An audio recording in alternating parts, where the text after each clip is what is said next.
അംഗങ്ങൾ മാത്രമേ ഉള്ളൂ. ബാക്കി എല്ലാവരും നമ്മൾ മാറ്റി നൽകി.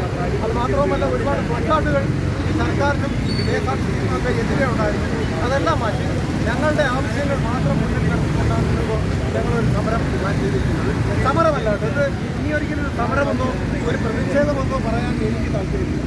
അപ്പോൾ ഞങ്ങളിപ്പോൾ ചെയ്യാൻ പോകുന്നതെന്ന് പറഞ്ഞാൽ ബസ് തടഞ്ഞ് ടിക്കറ്റ് എടുക്കാതെ യാത്ര ചെയ്യുമെന്നുള്ളതാണ്. ടിക്കറ്റ് എടുക്കാതെ ഫാസ്റ്റ് ബസ്സിലല്ല, ഈ പ്രിയദർശിനി ബസ്സിൽ ഞങ്ങൾ തടഞ്ഞ് അവിടെ ടിക്കറ്റ് എടുക്കാതെ യാത്ര ചെയ്യണം എന്നുള്ളതായിരുന്നു ഞങ്ങളുടെ താല്പര്യം.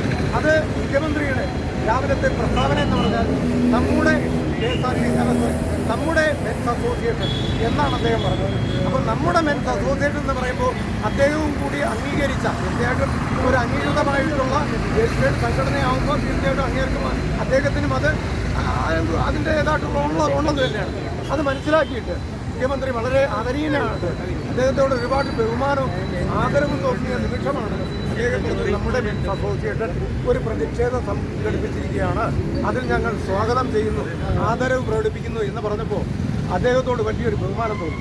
അതുകൊണ്ടാണ് ഞങ്ങളുടെ ആവശ്യം മാത്രം മുൻനിർത്തിയത്. കാരണം